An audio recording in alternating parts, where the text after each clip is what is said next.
Welcome back guys, एक बार फिर से स्वागत है आपका हमारे यूट्यूब चैनल पर।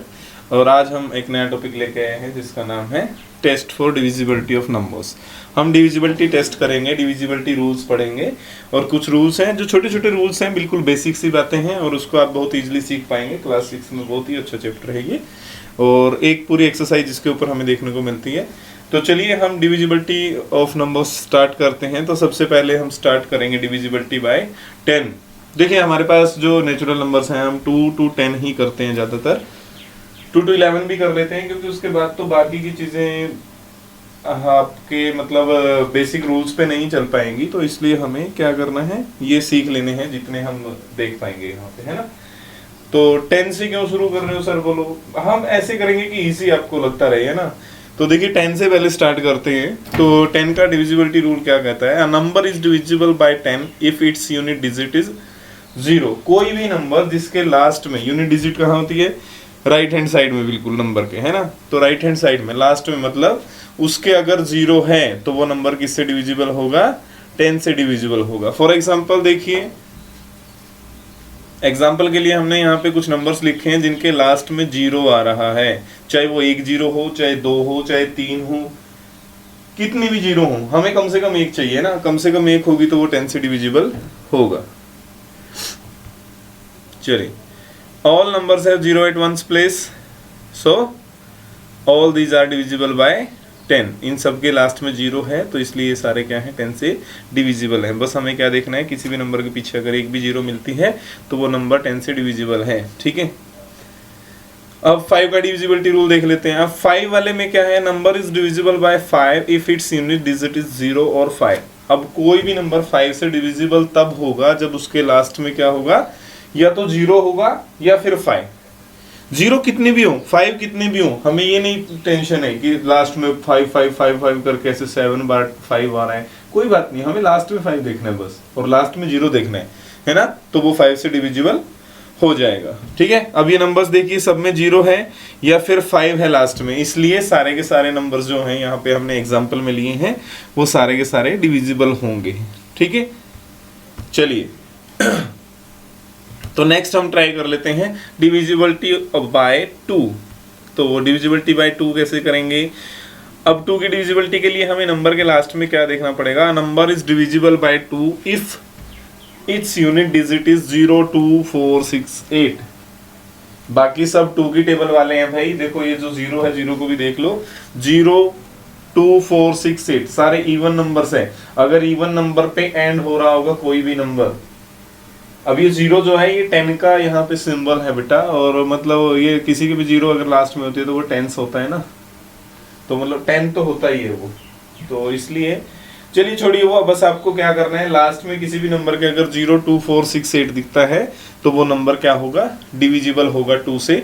फॉर एग्जांपल देखिए 32 है, 180 है, 676 है, 898 है, 1000 एंड 1,52,000 हमारे पास है। अब इन नंबर्स में देखिए एक 2 से एंड हो रहा है, एक 0 से, फिर 6 से एंड हो रहा है, फिर 8 से एंड हो रहा है, फिर 0 से एंड हो रहा है और 0 से एंड हो रहा है। तो ये सारे नंबर जो हमें रूल चाहिए, उस रूल के अकॉर्डिंग जो वंस प्लेस पे चाहिए वो सारी चीजें आ रहे हैं, है ना। या फिर हम कह सकते हैं नंबर्स एट वंस प्लेस जो है वो सारे के सारे इवन नंबर हैं या फिर 2 से डिविजिबल हैं, इसीलिए ये नंबर भी जो भी हैं, बड़े नंबर भी हमारे 2 से डिविजिबल हो जाएंगे। अब 3 की डिविजिबिलिटी का रूल देखिए, 3 का बहुत ही इजी है, 9 का भी इसके सिमिलर ही आता है। बस पहले 3 का सीख लो, 9 का भी इजी हो जाएगा।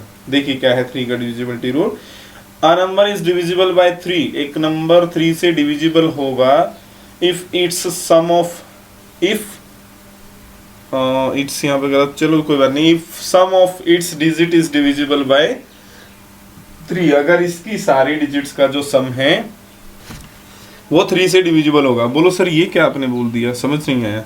देखिए फॉर एग्जांपल हमारे पास बहुत सारे नंबर्स हैं, 180 है, 6720 मैंने लिखा है, 891 लिखा है, बाकी के नंबर्स आप ट्राई कर लीजिएगा। एक लास्ट वाला नंबर मैं ट्राई कर लेता हूँ, 15225। अब हमें क्या करना है, ये जो नंबर दिया था हमें इसकी सारी डिजिट्स को ऐड कर लेना है। देखो इसमें पहले पे 5 था, पहले पे 1 था, 1 लिखा, फिर 5 था, 5 लिखा, फिर 2 है तो 2 लिख लिया है, फिर 2 है, फिर से 2 लिखा, फिर से लास्ट में 5 है तो यहाँ पे हमने 5 लिख लिया। अब इन सब को ऐड करेंगे तो हमारे पास सम आता है 15। अब जो भी हमारा सम आता है अगर वो 3 से डिविजिबल हो जाएगा, अब सम हमारा आया था 15 और 15 तो 3 की टेबल में कहाँ पे आता है, 5 पे आता है, मतलब 15 डिविजिबल है 3 से। 15 अगर 3 से डिविजिबल है तो इसका मतलब ये जो नंबर हमारे पास पूरा है ये भी 3 से डिविजिबल होगा, है ना। इजी है ना, सारे डिजिट जितने भी हैं सबको सम करो, अगर उनका सम करने के बाद उनका ऐड ऑन करने के बाद हमारा जो नंबर आएगा वो 3 की टेबल वाला आ गया, 3 से डिविजिबिलिटी वाला आ गया, तो इसका मतलब वो नंबर 3 से डिविजिबल हो जाएगा। चलिए नेक्स्ट चलते हैं। अब डिविजिबिलिटी बाय 6। अब 6 की डिविजिबिलिटी बहुत ही आसान है, अभी हमने पिछले कुछ वीडियोस में देखा है, कॉमन फैक्टर वाली बात हमने देखी थी, है ना, या फैक्टर्स वाली, प्राइम फैक्टर वाली बात हमने देखी थी। तो फैक्टर्स 6 के फैक्टर कौन कौन बनेंगे बताओ भाई। 6 किस किस की टेबल में आता है, 1 की टेबल में आता है, बिल्कुल आता है, 1 की टेबल में हर कोई नंबर आता है, 2 की टेबल में आता है सर 6 आता है 2 की टेबल में, 3 की टेबल में बिल्कुल सर आता है, फिर 4 की टेबल में नहीं आता सर, 5 की टेबल में नहीं आता, 6 की टेबल में फिर से आ जाता है। तो बेसिकली अगर प्राइम फैक्टर इसके देखें, इसके प्राइम फैक्टर बनते हैं 1 2 3। 1 से तो बेसिकली कोई फर्क पड़ता ही नहीं क्योंकि 1 सबका ही फैक्टर होता है ना। अब 2 और 3 बचे, 2 और 3 दो नंबर ऐसे आ रहे हैं जो कि इसके अच्छे फैक्टर हैं, 2 3 जा 6, मतलब अच्छे फैक्टर आपको दिख रहे हैं वहां पे, डिफरेंस भी 1 है उनके बीच में, तो वो फैक्टर्स। अब सर बोलो फैक्टर्स पे क्यों चले गए, हम तो डिविजिबिलिटी रूल सीख रहे थे। देखो बेटा इसके वो 2 फैक्टर है ना, अगर 6 के फैक्टर से कोई नंबर डिविजिबल है ना, 2 और 3 दोनों के रूल अप्लाई करो, अगर 2 और 3 दोनों के रूल अप्लाई हो जाते हैं उस नंबर पे तो इसका मतलब वो 6 से भी डिविजिबल होगा। अ number is divisible bye 6 if it is divisible by both 2 and 3। 2 और 3 अगर दोनों से डिविजिबल है तो वो 6 से भी डिविजिबल होगा। It must follow divisibility rule of both 2 and 3। इस अगर कोई नंबर 2 और 3 दोनों के डिविजिबिलिटी रूल फॉलो करता है इसका मतलब वो नंबर 6 से भी डिविजिबल हो जाएगा। चलिए अब 3 का डिविजिबिलिटी रूल क्या है, सम जो है वो डिविजिबल बाय 3 होना चाहिए, और 2 का डिविजिबिलिटी रूल क्या है, हाँ उसके लास्ट में 0 2 4 6 और 8 होना चाहिए, है ना।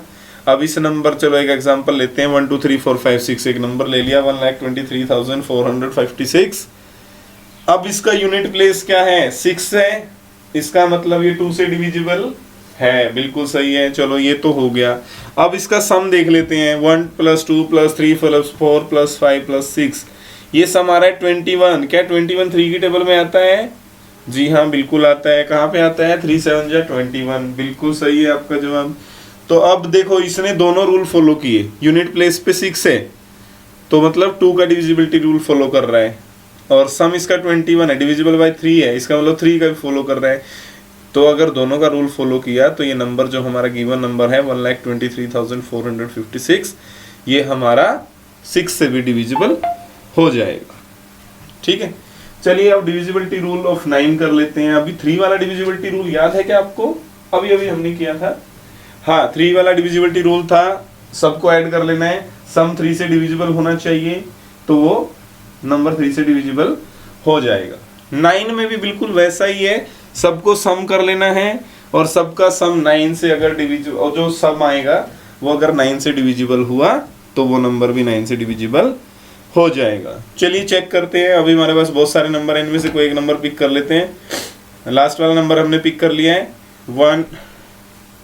15,23,925। तो इसकी सारी डिजिट्स को ऐड ऑन करेंगे, सारे डिजिट 1 + 5 + 2 + 3 + 9 + 2 + 5, अगर इन सबको ऐड कर देंगे तो सम आता है 27। 27 9 की टेबल में आता होगा, 9 की टेबल में 3 पे आता है तो 3 पे आ गया, इसका मतलब 27 जो है वो 9 से डिविजिबल है। तो अगर 27 9 से डिविजिबल है तो वो सम आया कहाँ से था, इन नंबर से आया था, तो इस नंबर, ये नंबर भी जो हमारा होगा वो 9 से डिविजिबल हो जाएगा। ठीक है, चलिए 11 का डिविजिबिलिटी रूल करते हैं। अब 11 का डिविजिबिलिटी रूल क्या कहता है, number is divisible by 11 if the difference of the sum of its digit in odd places and the sum of the digits in even places starting from unit place is either 0 or a multiple of 11। बोलो ये क्या पढ़ दिया sir? अरे भाई सुनो ध्यान से, बहुत इजी बात है। एक नंबर 11 से डिविजिबल हो जाएगा अगर उसकी जो ओड प्लेसेस पे जो डिजिट्स आते हैं और इवन प्लेसेस पे जो डिजिट्स आते हैं उनका सम या उनका, सॉरी माफ कीजिएगा, उनका डिफरेंस जो होगा अगर वो 0 या 11 की टेबल वाला आ जाता है तो। बोलो सर नहीं समझ में आया, कोई बात नहीं बेटा, एक एग्जांपल लेते हैं, एग्जांपल के थ्रू बहुत अच्छे से समझ में आएगा। चलिए for example consider the number 61,809। ये एक नंबर ले लिया हमने और इसमें क्या करेंगे हम, इवन प्लेसेस और ओड प्लेसेस को अलग कर लेते हैं। अब देखो मैंने येलो कलर पे जो कर दिए वो कौन से, ये फर्स्ट पोजीशन पे है, ये सेकंड पोजीशन पे, ये थर्ड पे, ये फोर्थ पे, ये फिफ्थ पे। तो जो ओड प्लेसेस थे अब 1 को हम ओड ही मानेंगे यहाँ पे, तो जो ओड प्लेसेस थे वो हमने क्या किए, उनको येलो कलर किया है, और जो इवन प्लेसेस थे मतलब एक छोड़ के एक, सीधा बात ये याद रखो, एक छोड़ के एक जो नंबर्स बनेंगे उनका सम हमें कर लेना है, दो अलग अलग ग्रुप में करके। अब ये जो येलो वाले थे वो 9, 8 और 6 थे, इनका सम जो आ रहा था वो 23, और जो व्हाइट बचे वो 2 बचे, कौन कौन से, 0 और 1, तो इन दोनों का सम जो आ रहा था वो क्या रहा था, 1। अब इन दोनों का डिफरेंस लेना होता है। अब 23 और 1 का डिफरेंस कितना डिफरेंस आ जाएगा, 22 आ गया। अब 22 तो 11 की टेबल में 2 पे आ जाता है, इसका मतलब ये 2 से 11 से डिविजिबल है। अगर 11 से डिविजिबल है ये नंबर तो फिर पूरा का पूरा जो नंबर आपका है वो भी डिविजिबल होगा। ये 22 जो है 11 से डिविजिबल हो गया, इसका मतलब ये नंबर जो है 61809 ये भी 11 से डिविजिबल होगा, है ना। अब बोलो सर सारे नंबर आपने करवा दिए, एक नंबर आपने छोड़ दिया बीच में। बहुत सारे लोगों का लकी नंबर भी होता है 7। सर 7 क्यों छोड़ दिया, बेचारे को बीच में क्यों छोड़ के जा रहे हो? बाकी सब नंबरों को कर लिया, 11 तक आपने किया है, बाकी का क्यों नहीं किया, 7 को क्यों छोड़ दिया? भाई देखो 7 का डिविजिबिलिटी रूल मुश्किल नहीं है, आसान है, लेकिन उसको अप्लाई करने में जितना टाइमिंग आपका वेस्ट होगा इतने में तो आप सिंपल डिवाइड करके भी देख लें, है ना। तो इसलिए रूल पे ज़्यादा मेहनत करने की जरूरत नहीं है। फिर भी मैं आप लोगों के दिमाग की शांति के लिए एक बार आपको करवा देता हूँ, ठीक है। चलिए हम इसको एक एग्जाम्पल से करते हैं, क्योंकि रूल याद करना ज़्यादा मुश्किल तुम्हें लगेगा शायद, ले हम सीधा एग्जाम्पल से करते हैं। एक नंबर ले लिया 2455, इस नंबर को चेक करना है कि क्या ये 7 से डिविजिबल है। तो हम क्या करेंगे, जो इसकी लास्ट डिजिट है, लास्ट डिजिट कौन सी है इसकी, 5 है, multiply the last digit bye 2। Last digit को उठाओ, उठा के लेके आए इधर और उसको 2 से मल्टीप्लाई, मतलब उसका डबल करना है। डबल किया तो कितना आ गया 10। अब लास्ट डिजिट को छोड़ के नंबर कितना बचा 245, है ना, क्योंकि लास्ट को तो हमने डबल कर लिया था। तो 245 में से ये डबल हम माइनस कर लेंगे, जो भी आया होगा आंसर यहाँ पे, जैसे यहाँ पे 10 आया है तो हम 10 को माइनस कर लेंगे। 245 माइनस 10 तो कितना आ गया 235। अब 235 को चेक करो कि क्या ये 7 से डिविजिबल है। बोलो सर चेक करना तो शुरू में ही कर लेते थे हम लोग, है ना। हाँ इसीलिए मैं कह रहा हूँ अब ये 235 को हम चेक नहीं करेंगे जनरली, और फिर से हम वही स्टेप रिपीट करेंगे जब तक हमें इजीली समझ में नहीं आता। कौन सा, पहले वाला स्टेप 235। अब इसमें जो लास्ट डिजिट है, क्योंकि हम अनश्योर थे इसके बारे में, है ना, तो इसलिए हम इसको चेक करेंगे दोबारा से। तो लास्ट डिजिट क्या आ गया, फिर से 5 आ गया इत्तेफाक से, तो लास्ट डिजिट जो है हमारा 5 है। सो हम क्या करेंगे, so let's repeat the process further. फिर से रिपीट करेंगे, लास्ट डिजिट 5 था, उसको उठाया और उसको डबल किया तो 10 आया, फिर से 10 आ गया डबल करने के बाद, क्योंकि लास्ट डिजिट सेम ही आ रहा था, है ना। तो फिर क्या करेंगे, 10 को फिर से, अब 10 इसको लास्ट डिजिट को छोड़ने के बाद, 5 को छोड़ने के बाद यहाँ पे कितना बचा है 23 बचा है, तो इस सम को 23 में से घटाएंगे। 23 में से 10 अगर सब्ट्रैक्ट करोगे तो हमारे पास 13 आ जाएगा। 13 अब हमें सीधा सीधा पता चल रहा है 13 जो है वो 7 की टेबल में नहीं आता, 7 का मल्टीपल नहीं है। तो इसका मतलब ये जो नंबर था हमारा 2455 ये भी 7 से डिविजिबल नहीं है ना। ठीक है, तो देखिए मेरे ख्याल से ये आपको इजी लगा होगा। बस थोड़ा सा इसमें क्या है, इजी ही बात है, बस थोड़ा सा लंबा लिखना पड़ता है। तो देख लीजिए आप जैसे भी आपको, मेरे ख्याल से डिविजिबिलिटी रूल आपको सबको समझ में आए होंगे। अगर आपको कोई भी किसी भी चैप्टर से के रिगार्डिंग अगर डाउट रहता है तो कृपया हमें मैसेज कीजिए, हम आपके डाउट को सोल्व करने की कोशिश करेंगे। और अगर आपको हमारे वीडियो और ये चैनल पसंद आता है तो कृपया दूसरों के साथ भी शेयर कीजिए। Thank you, have a nice day all of you.